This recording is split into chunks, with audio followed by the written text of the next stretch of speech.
पहला क्वेश्चन है एक। क्वेश्चन में दिया गया कि z एक कॉम्प्लेक्स नंबर है। रुको एक सेकंड रुको। z एक कॉम्प्लेक्स नंबर है, मतलब z को हम लोग रिप्रेजेंट कर सकते हैं x प्लस आई वाई से, लेकिन यहाँ पर दो इक्वेशन दिया है। The number of common root मतलब common roots of z to the power of 1985 plus z to the power of 100 plus 1 is equal to 0 and, और उसके साथ एक और इक्वेशन है z cube plus 2z² plus 2z plus 1 is equal to 0। दो equation है, उसका हम लोग कॉमन रूट ढूंढना है। मतलब दोनों का जो इक्वेशन होगा, सपोज इसका एक रूट आ रहा है अल्फा बीटा गामा, तीन रूट आ रहा है। क्योंकि मैं ये क्यूबिक इक्वेशन है तो हम लोग पकड़ रहे हैं कि इसका तीन रूट आएगा, अल्फा बीटा एंड गामा। ठीक है, तो तीन रूट आएगा। अगर वो तीनों में से अगर अल्फा एंड बीटा इस पहले इक्वेशन को सेटिस्फाई करता है तो अल्फा बीटा को हम लोग बोलेंगे क्या, कॉमन रूट बोलेंगे। ठीक है ना। फिर एक बार समझा देता हूँ, रुको एक सेकंड रुको, मेरा स्ट्रीम को ऑन कर लूँ। मुझे लगता है मैंने स्ट्रीम को ऑन नहीं किया अभी तक। एक मिनट दो। हाँ, let's see just I think it is visible. Let me check just एक सेकंड। साउंड कहाँ गया? साउंड नहीं है। रुको, हाँ ठीक है। साउंड नहीं है। अच्छा, साउंड है ना। हाँ साउंड है। तो क्वेश्चन में एक और बार समझा देता हूँ मैं, यहाँ पर देख लो। तो एक ये एक पहला वाला सेकेंड, सपोज रुको, इसका अगर रूट होता है अल्फा बीटा गामा, तीन रूट पकड़ लेते हैं क्योंकि ये क्यूबिक इक्वेशन है, तो एटमोस्ट हम लोगों को तीन रूट मिलेगा। तो उसमें से अगर अल्फा बीटा पहले इक्वेशन को सेटिस्फाई कर रहा है, पहले इक्वेशन को सेटिस्फाई कर रहा है, इसका मतलब है अल्फा बीटा क्या हो गया, पहले इक्वेशन का रूट, और दूसरे इक्वेशन में क्या, अल्फा बीटा गामा रूट है। तो हम लोग बोल सकते हैं यहाँ से क्या, alpha beta are the common roots of for these two equations. ये होता है कॉमन रूट का माजरा। ठीक है ना।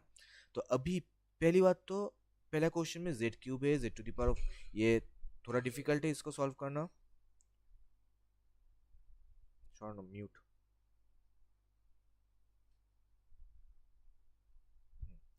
तो थोड़ा डिफिकल्ट है। तो दूसरे इक्वेशन में चलो आते हैं, Z cube plus 2z² plus 2z plus 1 is equal to 0। Just एक सेकेंड रुको। ओके, अभी देखो, z³ + 1 को अगर एक साथ लिखते हैं तो z³ + 1 हो गया, प्लस 2z, यहाँ से आता है z+1। ठीक है, इक्वल टू 0।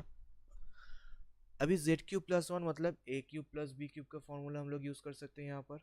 तो यह आ जाएगा z+1, उसके साथ आ जाएगा z+1, उसका z² माइनस z+1। ठीक है, प्लस 2z इंटू z+1। ठीक है, तो ये आ गया इक्वल टू 0। अभी z+1 दोनों से कॉमन ले सकते हैं हम लोग। ठीक है ना। अगर z+1 दोनों से कॉमन लेते हैं तो क्या आएगा यहाँ पर, z+1 z² plus, sorry not plus, minus 2z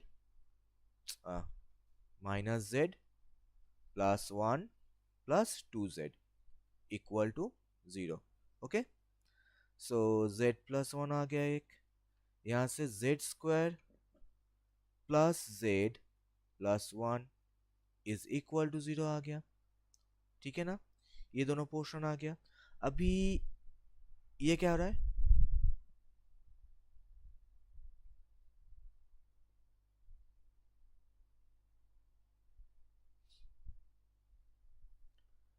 अभी ये क्या हो रहा है देखो, z इक्वल टू 1 इसका रूट, और ये जो पोर्शन है यहाँ से सॉल्यूशन आ रहा है, ये क्या है, ये सॉल्यूशन होगा ओमेगा एंड ओमेगा स्क्वायर आ जाएगा।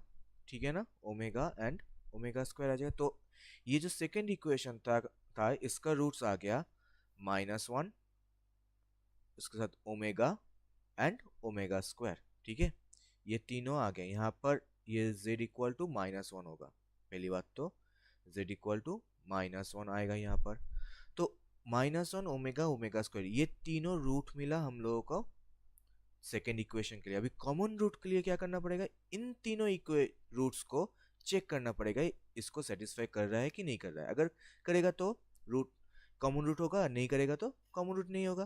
पहली बात तो z इक्वल टू -1 बिठाने से देखो, ये -1 बिठाने से ये नेगेटिव आएगा -1, ये प्लस पॉजिटिव आएगा +1, +1 इज इक्वल टू 0। सेटिस्फाई नहीं हो रहा है, हम लोग बोल सकते कि z इक्वल टू -1 ये फर्स्ट इक्वेशन का रूट नहीं है। z equals to -1 is not a common root. Okay, ये कॉमन रूट नहीं हुआ। ठीक है ना। अभी देखते ओमेगा एंड ओमेगा स्क्वायर को। पहली बात तो z इक्वल टू ओमेगा बिठाने से क्या होगा, z इक्वल टू ओमेगा बिठाने से omega to the power of 1985 आएगा plus omega to the power of 100 plus 1 1985। ध्यान से देखो 1985 क्या होगा। 1985 को हम लोग ये देखो 1985 3 से डिवाइड कर दो।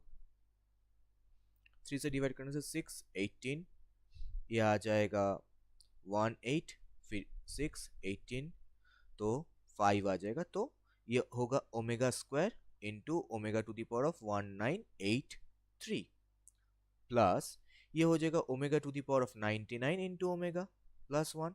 तो इसका वैल्यू क्या होगा, इसका वैल्यू हमेशा याद रखना omega to the power of 3n हमेशा 1 होता है। तो ये 3 का मल्टीपल है, ये भी 3 का मल्टीपल है, दोनों ही 3 का मल्टीपल है, दोनों का वैल्यू आ जाएगा 1। तो यहाँ से हम लोग बोल सकते हैं omega square plus omega plus 1 is equal to 0।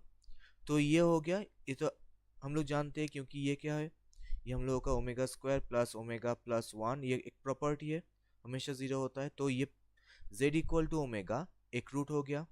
दूसरा, अगर हम लोग ओमेगा स्क्वायर को बिठाते हैं, देखो ओमेगा स्क्वायर बिठाने से क्या हो जाएगा, यहाँ पर omega into twice multiple of 1985 होगा plus omega to the power of 200 plus 1 is equal to 0 आ जाएगा। तो यहाँ से ओमेगा स्क्वायर प्लस 1 फिर सेम आ गया। तो z equal to omega square and z equal to omega, ये दोनों रूट दोनों इक्वेशन को भी सेटिस्फाई कर रहा है। इसका मतलब omega and omega square are the common roots. अगर कॉमन रूट 2 मिल रहा है तो कितना कॉमन रूट्स मिलेगा, तो क्वेश्चन में क्या है, how many common roots you can achieve from this two given equations, the number of common roots for this two equations. तो कितना होगा, 2 होगा। सो ऑप्शन बी होगा हम लोगों का करेक्ट ऑप्शन। ठीक है, कोई डाउट है इसमें?